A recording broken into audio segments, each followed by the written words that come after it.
Welcome to Miss Kalye Vlog. Samahan niyo po akong pakinggan ang maiksing story na ibabahagi namin sa inyo. Magandang araw sa iyo, Miss Kalye. At sa mga tagapakinig mo, tawagin niyo na lang akong Grace. Isang estudyante at kasalukuyang working student. Ako ang klase ng babae na kahit lumaking mahirap, palaban naman at may pangarap sa buhay. Mahirap lang kasi ang family ko na nasa malayong probinsya. At dahil sa kagustuhan kong makatapos ng kolehiyo, nagtry akong mamasukan sa isang butika habang tinatapos ang 2 taong kurso ko. Ayaw ko kasing gumaya sa mga kababata ko na hanggang doon na lang sila sa probinsya namin. Ako'y may pangarap. Gusto kong magka-diploma at sumahod ng malaki, makapagtrabaho sa syudad. Malaki rin naman ang butikang tumanggap sa akin at mayaman ang may-ari. At kahit na hindi kalakihan ang sahod, ang mahalaga, may pang-tuition na ako at pambayad sa room for rent. Hanggang magustuhan nga ako ng manager kong lalaki. At ang kanyang pakikitungo sa akin ay kakaiba. Mabait naman to at may edad na. Kaya lang, natatakot ako sa misis niya na nagtiwala din sa akin. May asawa po, Miss Kalye, ang manager ko at alam ko yun. Hindi naman ako manhid at ramdam ko naman na maling-mali. Pero hindi na raw maibigay sa kanya ng misis niya ang init na kanyang hinahanap pagdating sa kama. Inaamin ko, hindi na ako inosente at may makaranasan na ako sa kama dahil ilang beses na akong niloko ng mga ex-boyfriend ko. Nahihiyaman ako pero high school pa lang ako ay naisuko ko na ang aking iniingatan bilang babae sa aking unang boyfriend. Probinsya naman ay hindi ko napigil noon na maging mapusok sa murang edad. Hindi naman ako mukhang pera, pero hindi naman ako plastic na tao. At pera ang kailangan ko para makatapos ako ng pag-aaral. Kaya tinanggap ko ang hamon ng boss ko at kapalit ang kaginhawaan ko sa salapi. Nabibili ko ang lahat ng gusto ko at hindi ito alam ng mga magulang ko. Sa una, naiilang ako kasi may edad na rin si boss at ako dalaga pa. Naiisip ko na baka atakihin to sa puso at mamatay. Umiinom kasi siya ng mga capsule na nakakapagbigay muli ng sigla at gana sa kanya sa kama. Dahil doon, naging wais ako sa sarili. Kaya gumagamit ako ng contraceptive para hindi ako mabuntis. Mahusay sa kama si boss at hindi basta-basta ang kanyang galing. Yung tipong gusto mo pang umulit ng ilang beses dahil talagang mababaliw ka. Ramdam kong mahilig pa rin si boss sa kabila ng kanyang edad. Kasalungat nito ang aking mom na parang wala ng kagana-gana. Mas gusto ni boss na siya ang magtatrabaho at yun naman ang gusto ko. Ibubukas ko lang ang mga hita ko sa harap niya, ayos na sa kanya at pera na agad ang kapalit nito. Sabihin na nilang mali at masamang babae ako. Pero sa takbo ng ating buhay, napakahirap at pera ang ating laging hanap. Kaya wala na akong pakialam sa sasabihin ng iba. At wala na akong aasahan pa sa magulang ko. Ayokong bumalik sa amin na bigo. Babalik ako roon na may diploma. Yun ang kailangan kong gawin. At dapat, yan ang mangyari at buo na ang plano ko. Magaling kami ni boss kung magtago kay ma'am. Sa umaga si ma'am ang tao sa kaha. At sa hapon naman, si boss na ang uupo at solo na kaming dalawa. Ayaw daw nila ng maraming empleyado dahil sila ni ma'am ay tumutulong din sa pagbebenta. Si ma'am na din ang nagturo sa akin at agad ko namang natutunan ang lahat-lahat. Malaki ang space ng aming butika. Sa kanila kasi ang pwesto, kaya ang stockroom ay mas malawak. At dahil mga gamot ang nakastock, naka-aircon din to. Araw-araw akong pinagsasawaan ni boss, kaya naman lagi akong fresh. 3:00 pa lang, palit na ako ng underwear dahil alam kong darating na si boss at uuwi na si ma'am. Pagdating ni boss, sinisigurado muna naming nakasakay na ng kotse si ma'am. Kusa siyang lalapit sa akin at yayakap mula sa aking likuran. Ramdam ko agad ang marahang paghaplos nito sa aking katawan. Ewan ko ba, Miss Carrie? Ang bilis kong madala sa mga ganung kilos ni boss. At sandali naming isasara ang butika. At mga 40 minuto ay solve na naman si boss sa akin. Ayaw niyang mag-hotel kami. Kasi baka raw may makakita sa amin. Kilala kasi siya sa bayan namin dahil mayaman talaga sila. Believe ako kay boss. Magalang siya at hindi niya ako binabastos. Oo, laging may nangyayari sa amin at inaabutan niya ako ng pera. Pero ramdam ko na iginagalang niya rin ako. 5,000 agad ang inabot nito at parang barya lang sa kanya yon. Hahalikan pa niya ako sa noo ko matapos naming gawin ang bawal. At kahit bitin ako, inuunawa ko naman siya dahil may edad na to. Nasa 50s na kasi si boss. Ganyan umiikot ang buhay ko, Miss Carrie.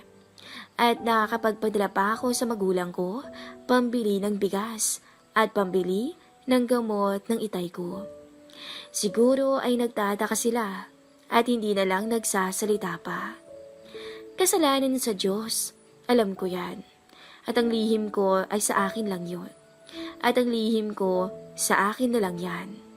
Kahit sa mga kaibigan ko sa school, wala akong pinagsasabihan. Habang napapaligaya ko si boss, natutulungan naman niya akong makatapos ng pag-aaral.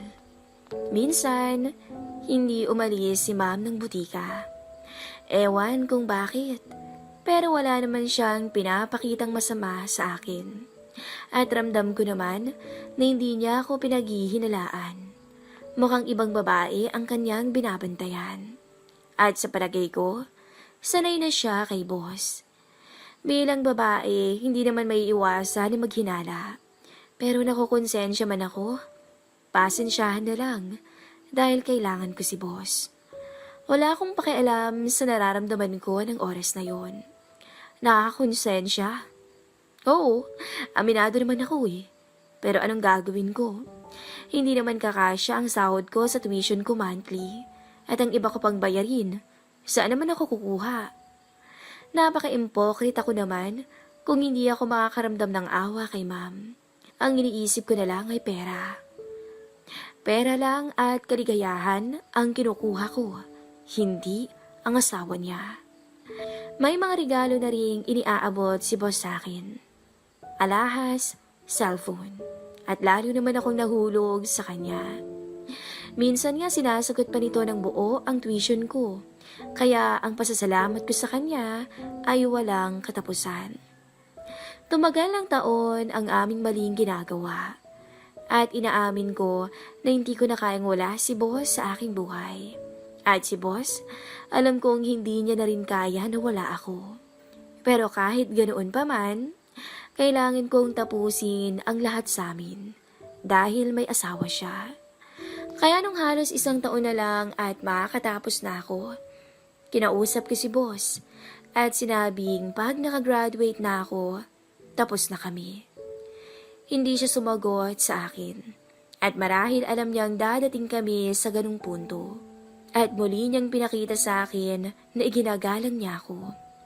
Hindi siya nagdamdam sa sinabi ko na parang pinapalabas ko na pera lang talaga ang habol ko. Pero bakit ganoon, Miss Callie?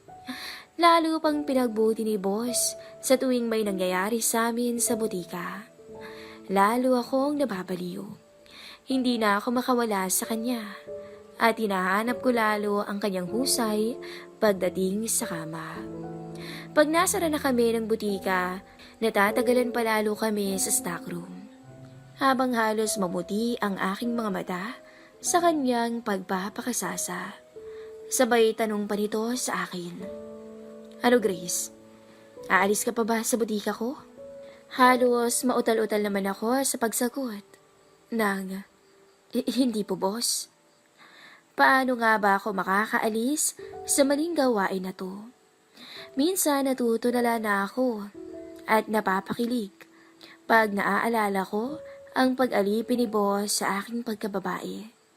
Kahit sa loob ng klase, nai-imagine ko ang ginagawa ni boss sa akin. Malaki na ang naiipon kong pera. 5K ba naman kada may magaganap na milagro sa amin sa butika? At habang nakikita ko ang balanse ng ATM ko, may guilt akong nararamdaman. Pero bakit ganun? Pag nakita ko ng muli si boss, tanggal na naman ang angas ko. Para akong nababato-balani na kahit anong ginagawa niya sa akin, payag na payag ako. Lalong naging agresibo si boss. Pag walang bumibili sa butika, gagawa to ng paraan para makaisa sa akin. Kahit sa ilalim ng lamesa ng kaha ko, gagapang to at pilit aabutin ang ilalim ng palda ko. At muli, papasok sa isip ko ang salitang konsensya. Mapapaisip ako at tatayo. Alam kong nahihirapan si boss pag tumatanggi ako. Pero habang tumatagal, tinatamaan na ako ng konsensya. Muli, wala akong maririnig na reklamo kay boss. Lagi niyang pinaparamdam sa akin na ginagalang niya ang lahat ng pasya ko. Handa siya sa mga susunod na plano ko sa buhay. Ewan ko, pero dumaan muli ang 1 taon at graduation na namin. Nag-iba na ang pakikitungo ko kay boss. Naisip ko na makakakuha pa ako ng mas magaling sa kanya at mas bata. Baka nga mas mayaman pa ang aking makilala. At iyan ang lagi kong iniisip. Naawa man ako kay boss, pero alam kong dahil lang sa uhaw ang lahat ng yun. Maging magulang ko takang-taka kung paano ko raw nababayaran ang lahat ng bayarin ko at nakakapag-abot pa raw ako sa kanila. Doon, nauutal akong magpaliwanag sa kanila dahil nakukonsensya ako. May kapatid pa kasi akong 2 dalagita at ayaw kong maranasan nila ang naranasan ko. Nakatapos ako ng kolehiyo, Miss Carrie, at masayang masaya ko. May ipon pa ako sa bangko na nasa 50,000. Naipon ko kapalit ay katawan ko. Doon pa lang, para na akong nanliliit sa aking pagkatao. Binibiro pa ako ng asawa ni boss. Makaiwanan ko na sila kasi may diploma na ako. Sagot ko na lang, pag-aaralan ko pa kasi ang natapos kong tourism at malayo sa trabaho ko sa butika. Pero ang totoo, ayaw ko na sa ginagawa namin ng mister niya. Isang araw, nagpasya kami ng mga kaibigan ko. Nagbala kaming mag-apply sa isang malaking company ng travel agency. Dahan-dahan akong nagpapaalam kay ma'am at kay boss. Unti-unti na rin akong umiiwas kay boss. Hindi na ako pumapayag na may mangyari sa amin tuwing mag-aaya siya sa butika. Sinabi ko na lang na hindi ko na kailangan ng pera kasi nga graduate na ako. Natakot ako, Miss Callie, kasi baka ako magalit to at kung ano ang gawin sa akin. Pero mali pala ang aking akala. Napakabait talaga ni boss. Talagang naghahanap lang siya ng aliw dahil hindi na nga niya yon makuha sa kanyang asawa. Sabi niya, huwag raw akong matakot at mag-alala dahil nauunawaan daw niya. Sinabi pa niya na salamat sa lahat at sa mga sandali na talagang binigay ko ang pangangailangan niya bilang lalaki. At isang araw nga, inabutan niya ako ng isang sobre. Nasa 100,000 piso ang laman. Halos mabitawan ko to at pilit kong ibinabalik sa kanya. Ang sabi niya, gawin ko raw panimula ang pera. At sana daw huwag na akong papayag na gamitin pa ako ng ibang lalaki kagaya niya. Mag-resign na rin daw ako para hindi na ako maguluhan pa. Napaluhan na lang ako at nagpasalamat kay boss. Sa kabila ng aming ginawang mali, pilit pa rin niya akong tinatama para huwag mapariwara ang aking buhay. Napakaswerte ko talaga at nakatagpo ako ng kagaya ng boss ko. Napaka-gentleman ito at iginagalang pa rin ako sa kabila ng lahat. Talagang naghanap lang siya ng ligaya at sa akin niya to natagpuan. Hinintay ko lang ang aking kapalitan at tuluyan na nga akong nag-resign. Simula noon, hindi ko na nakita pang muli si boss. Natatawa na lang ako nang kunin ko ang gamit ko sa stock room. Agad pumasok sa isip ko ang mga ginawa naming himala ni boss at may kaunting kilig at init ng katawan ang aking nararamdaman. Marahil nga ay may mga kagaya kong estudyante, nakapit talaga sa patalim. Kasabihan nga ng matatanda, wala naman kaming pagpipilian. Alam naman naming masama, pero kung makakatulong naman to sa buhay namin, bakit naman hindi? Kaya lang, dapat tayong maging matapang at maging matatag sa pagtatago ng lihim. Dahil tayo din ang talo sa huli. Dahil kung di ako mautak, baka nabuntis ako at wala akong diplomang natanggap. At baka kahihiyan pa ng pamilya ang hatid ko. Ngayon, ako ay isang matapang na babae sa edad kong to, na kaya ko nang humarap sa lahat ng magiging pagsubok sa buhay ko. Hanggang dito na lang po, Miss Callie. At sana'y may mapulot na aral ang iyong mga tagapakinig. Muli, ako si Grace, ang iyong letter sender.